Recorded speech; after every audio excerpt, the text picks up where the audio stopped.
निष्कपट होवावे उसिना घाई झुंजावे. रणासाठी प्रथम निष्कपट व्हावे, मग समोरासमोर आवेशाने युद्ध करावे. आवेश ठीक आहे, आवेश आलेला आहे,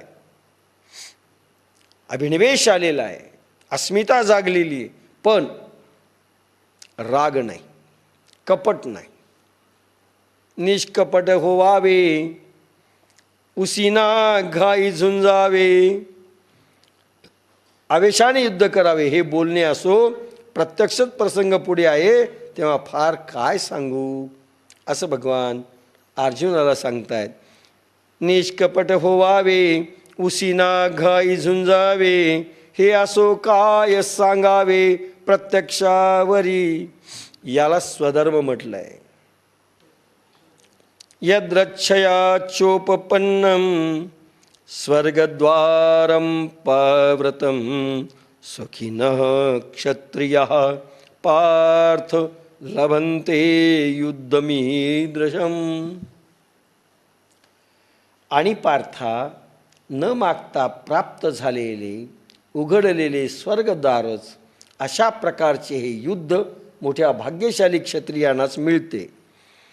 समगीत ह्या श्लोकावर अनायासे पहा आले स्वर्गद्वार उघडले, महाभाग्य क्षत्रियांचे असे प्रसंग युद्धाचे. यावर ओवी. अर्जुना झुंज देखे आताचे, हे हो का दैव तुमचे, की निदान सकळ धर्माचे प्रगटले असे.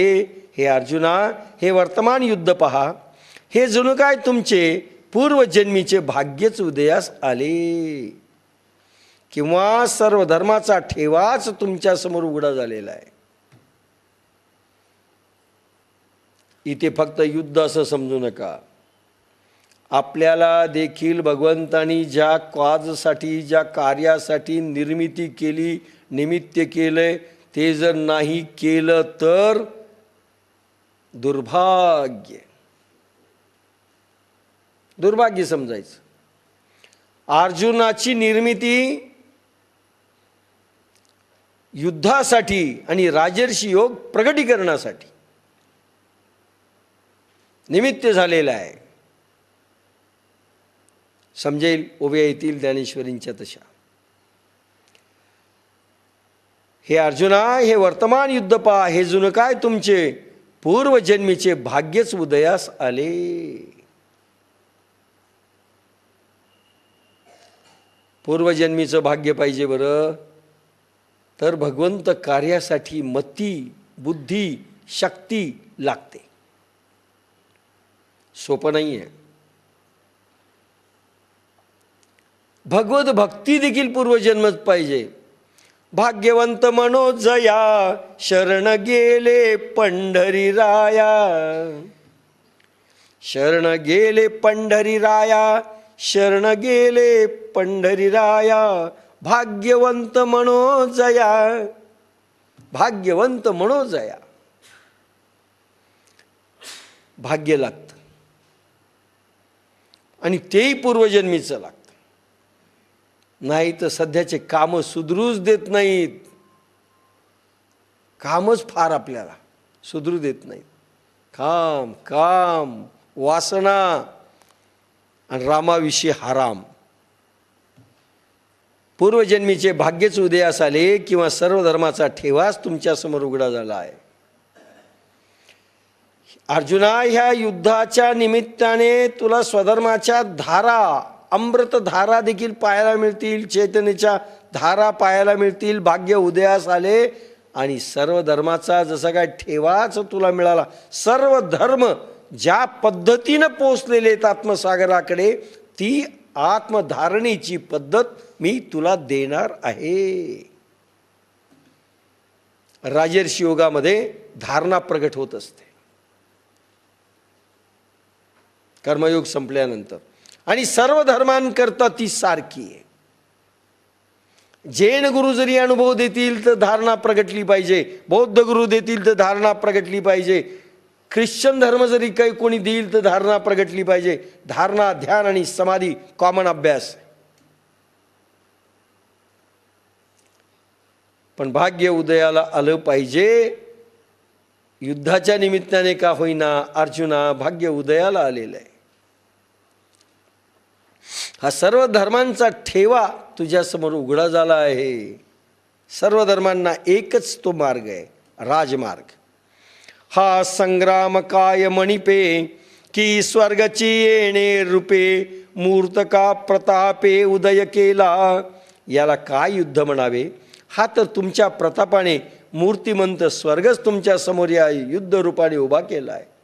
अरे तुला नरक वाटतोय, पण मूर्तिमंत स्वर्ग आता उभा आहे तुझ्या समोर. तुला नरक वाटतोय अर्जुना. भाग्य लागतं रे. एखाद्याच्या नशिबात येतं. पृथ्वी तलावरचे भगवंत सांगतात म्हणून भगवंताच्या इच्छेने दुष्टांचा संहार करणं यालाही भाग्य लागतं. जे आपल्या हाताने काम व्हावं भाग्य लागतं. ईश्वर इच्छा आहे, ती परेच्छा आहे. आणि म्हणून मूर्तिमंत स्वर्ग तुझ्यासमोर येऊन उभा राहिलेला आहे. ते पुण्य लागेल बरं का. विश्वमेदिनी वाचवणं, पाप मुक्त करणं. विश्वमेदिनी, मेदिनी म्हणजे पृथ्वी, ही वसुंधरा पाप मुक्त करणं. यालाही भाग्य नको का हो. पुण्य ऑटोमॅटिक चालत आलेलं आहे. ना तरी गुणाचेनी पती करे आरतीचेनी पडी भरे हे कीर्तीची स्वयंवरे आली तुझ. किंवा तुझ्या गुणांचा लौकिक ऐकून तुझवर अतिशय प्रीती वाढल्यामुळे ही कीर्ती रूप स्त्रीच तुला वरण्यास आली आहे.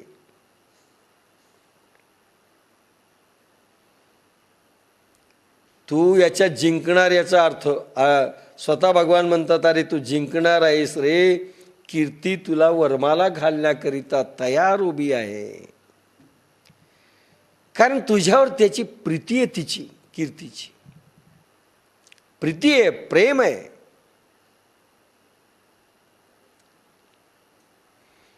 तुझ्या गुणांचा लौकिक ऐकून तुझं अतिशय प्रीती वाढल्यामुळे कीर्ती रूप स्त्री तुला वरण्यास आली आहे. अजून काय पाहिजे. यश समोर उभं आहे, कीर्ती समोर उभी आहे. क्षत्रिये बहुत पुण्य कीजे तै झुंजाईसे लाहिजे जैसे मार्गे जाता आढळीजे चिंतामणी. अनेक क्षत्रियांना झुंज द्यावी लागली पण जिंकले नाही आहेत, लक्षात घ्या.